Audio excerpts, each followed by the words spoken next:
दूर एक घने जंगल में टुनटुनी चिड़िया अपनी सास बबली कबूतरी और अपने पति बंटी कबूतर के साथ रहा करती थी। बंटी कबूतर शहर के जंगल में नौकरी किया करता था और सारा परिवार हंसी खुशी अपनी जिंदगी बिता रहा था। पर एक दिन अचानक से उनकी खुशियों को किसी की नजर लग गई।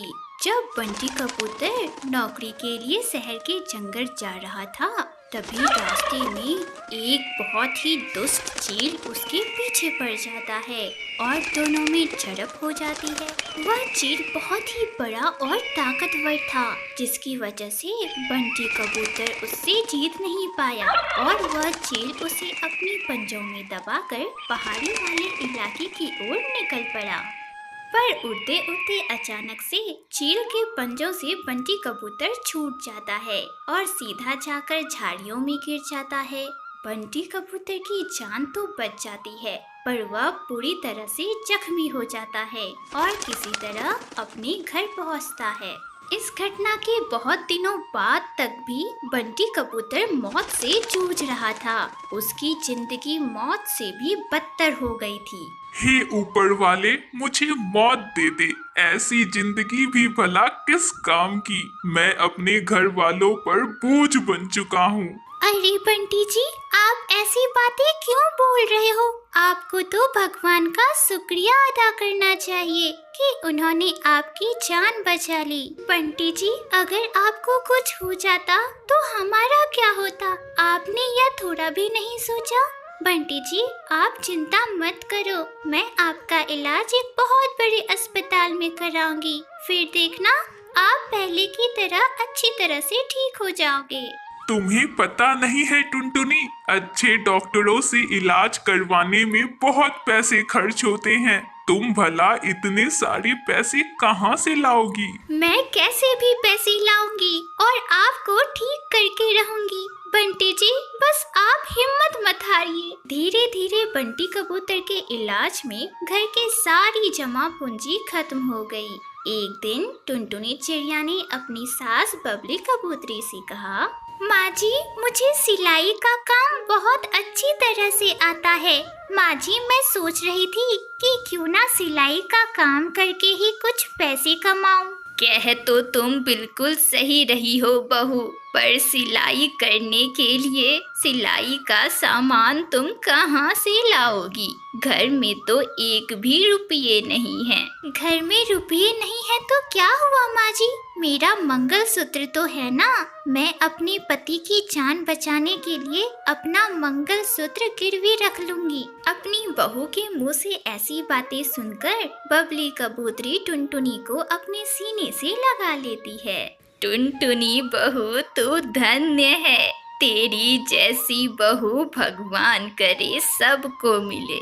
अगले ही दिन टुनटुनी चिड़िया सोनार के पास अपनी सोने के मंगलसूत्र को गिरवी रख देती है और उससे जो उसे पैसे मिलते हैं उससे सिलाई करने का सारा सामान खरीद लाती है और एक पेड़ के नीचे बैठकर कपड़े सिलने लगती है। कपड़े सिलवा लो कपड़े, अच्छे अच्छे सुंदर सुंदर कपड़े, कम दामों में डिजाइन वाले कपड़े सिलवा लो, अच्छी सिलाई के साथ कपड़े सिलवा लो। टुनटुनी चिड़िया की आवाज सुन कुछ पक्षी उसके पास आते हैं। अरे ओ टुनटुनी बहन, मेरी बिटिया ना 1 साल की है और कल उसका जन्मदिन है। क्या तुम मेरी बिटिया के लिए एक सुंदर सा फ्रॉक सिल दोगी? हाँ हाँ बहन, क्यों नहीं, मैं आपकी बिटिया के लिए एक प्यारा सा फ्रॉक सिल दूंगी। आप शाम में आना और अपनी बिटिया का फ्रॉक लेकर जाना। कुछ देर बाद ही एक और ग्राहक टुनटुनी के पास आती है। अरे टुनटुनी भाभी, मुझे एक लहंगा सिलवाना है और वह भी मेरी माँ की साड़ी से सिलवाना है। क्या आप मेरे लिए साड़ी का लहंगा सिल दोगी? हाँ हाँ सुंदरी, क्यों नहीं, मुझे हर एक प्रकार के कपड़े सिलने आते हैं। तुम मुझे सिलाई करने का मौका तो दो। टुनटुनी भाभी तुम्हें शिकायत का एक भी मौका नहीं देगी। धीरे धीरे टुनटुनी चिड़िया के पास ग्राहकों की संख्या बढ़ने लगी और उसकी आमदनी भी बढ़ने लगी, जिसके बाद टुनटुनी ने अपने पति बंटी कबूतर का इलाज एक बहुत बड़े अस्पताल में कराया और उसके बाद बंटी कबूतर कुछ ही दिनों में ठीक हो गया। और इस तरह टुनटुनी चिड़िया सिलाई करते हुए अपने परिवार के साथ अपनी आगे की जिंदगी खुशी खुशी बिताने लगी।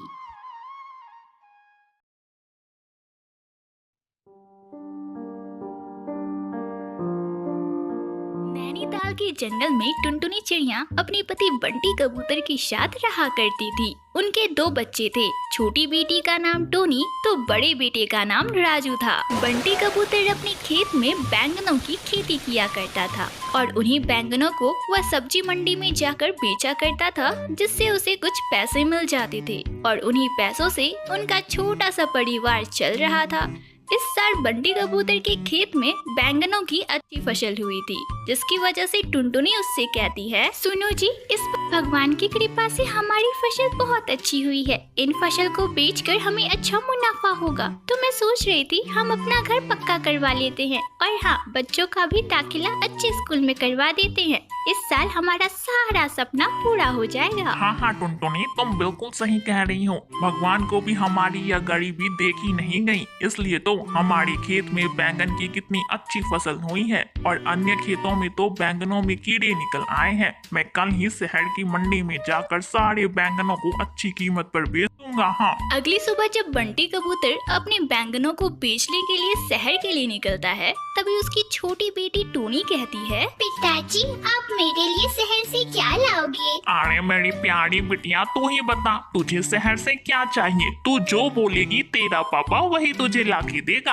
पिताजी, मेरे लिए शहर से एक सुंदर सी गुड़िया लेके आना। और पिताजी, मेरे लिए चाबी वाला बंदर लेके आना। ठीक है बच्चों, अब तुम लोग अपने पिताजी को शहर जाने दो, उन्हें देरी हो रही है। तब बंटी कबूतर खुशी खुशी अपने बैंगनों को लेकर शहर की मंडी के लिए निकल जाता है। जब वह शहर की सब्जी मंडी में पहुंचता है तो देखता है कि अन्य पक्षी भी बैंगन ही बेच रहे हैं और बैंगनों की कीमत बहुत कम है। अरे ये क्या? शहर की सब्जी मंडी में तो बैंगनों की कीमत बहुत कम है। इतनी कम कीमत में तो हमारा लागत भी नहीं निकलेगा। अब मैं क्या करूं? तब बंटी कबूतर अपने बैंगनों को बिना बेचे सारे बैंगनों को लेकर वापस घर आ जाता है। यह सब देखकर टुनटुनी उससे कहती है, अजी बंटी जी, ये मैं क्या देख रही हूँ? आप तो शहर बैंगनों को बेचने गए थे ना, पर सारे बैंगन आपने घर ले आए। तब बंटी कबूतर दुखी मन से टुनटुनी चिड़िया को सारी बातें बताता है। हे भगवान, ये क्या हो गया? हमारे सारे सपने टूट गए। अच्छा जी, कोई बात नहीं, आप इन सभी बैंगनों को एक कमरे में रख दो। अब से हम इन्हीं बैंगनों को खाएंगे और किसी तरह अपना गुजारा करेंगे जी। अब इसी तरह टुनटुनी चिड़िया का पूरा परिवार बैंगन की सब्जी खाकर दिन गुजारने लगा। एक दिन जब टुनटुनी चिड़िया अपने बच्चों को बैंगन की सब्जी और रोटी दे रही थी, तभी उसकी छोटी बेटी कहती है, माँ, तुम्हें इधर से क्या हुआ है? तुम हमें रोज बैंगन की सब्जी और रोटी देती हो। माँ, तुम्हें पता है, पिंकी कह रही थी कि शहर से उसके बाबा ने उसके लिए लिट्टी चोखा लाए। माँ, तुम भी हमारे लिए लिट्टी चोखा बनाओ ना, हमें बहुत मन है खाने का। माँ, माँ, मुझे भी कुछ अलग खाना खाना है। रोज तुम बैंगन की सब्जी ही खिलाती हो। माँ, कुछ अलग बनाओ ना। अच्छा बाबा, ठीक है, मैं तुम दोनों के लिए अलग भोजन बना देती हूँ। तब टुनटुनी चिड़िया अपनी रसोई में खाना बनाने जाती है तो देखती है, हे भगवान, आलू तो खत्म हो गए हैं। अब मैं चोखा कैसे बनाऊँ? अच्छा हाँ, हमारे पास बैंगन है ना, आज मैं बैंगन से चोखा बनाती हूँ, देखती हूँ कैसा बनता है। तब टुनटुनी चिड़िया गर्मा गर्म लिट्टी और बैंगन का चोखा बनाती है और अपने बच्चे और पति को देते हुए कहती है, ये लो बच्चों, मैंने तुम्हारे लिए गर्मा गर्म लिट्टी और चोखा बनाया है। अब इसे खा के बताओ कैसा बना है। अरे वाह माँ, ये लिट्टी चोखा कितना स्वादिष्ट है। माँ ये बहुत अच्छे बने हैं। हाँ टुनटुनी, बिटिया सही कह रही है। टुनटुनी तुम ऐसा क्यों नहीं करती, लिट्टी चोखा ही बनाकर बेचो ना। वैसे भी हमारी आमदनी कुछ हो नहीं रही है। अगर तुम लिट्टी चोखा बनाकर बेचोगी तो हमारी आमदनी बढ़ जाएगी। ठीक है बंटी जी, जैसा आप बोलो। आप भी मेरी मदद करना, हम दोनों मिलकर लिट्टी और चोखा बेचेंगे। फिर क्या था, अगली सुबह ही टुनटुनी चिड़िया और बंटी कबूतर ने मंडी में अपनी लिट्टी और चोखे का स्टॉल लगाया। देखते ही देखते उनके स्टॉल पर ग्राहकों की भीड़ हो गई और चंद मिनटों में ही सारे लिट्टी चोखे बिक गए। आज उनकी बहुत आमदनी हुई। अजी बंटी जी, आज पहले दिन ही हमें कितनी कमाई हुई। जितनी कमाई हमें पूरे साल बैंगनों को बेचकर नहीं मिलती थी,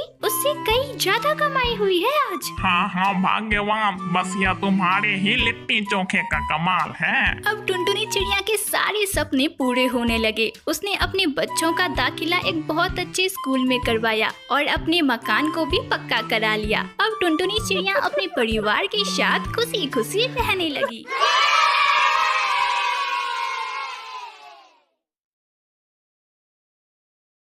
नंदनवन जंगल में कालू कौवा अपनी पत्नी चंपा कौवी के साथ रहा करता था।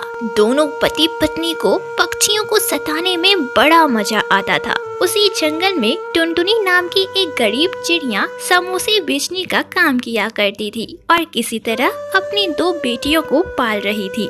एक दिन जब टुनटुनी चिड़िया अपनी ठेले पर समोसे बेच रही थी, तभी वहाँ चंपा कौवी और कालू कौवा आते हैं। अरे ओ टुनटुनी, अब से तो यहाँ समोसे नहीं बेचेगी। क्यों कालू भैया, मैं यहाँ समोसे क्यों नहीं बेच सकती? मैं तो कई सालों से यहीं पर अपना समोसे का ठेला लगाती हूँ। फिर आज क्या हुआ, क्या बात है? वही तो टुनटुनी चिड़िया, तूने यहाँ कई सालों से अपना समोसे का ठेला लगा के रखा है। तूने बहुत पैसे कमा लिए। अब मेरे पति यहाँ समोसे का ठेला लगाएंगे, तू अब कहीं और जाके लगा। चंपा भाभी, मुझ गरीब के साथ ऐसा मत करो।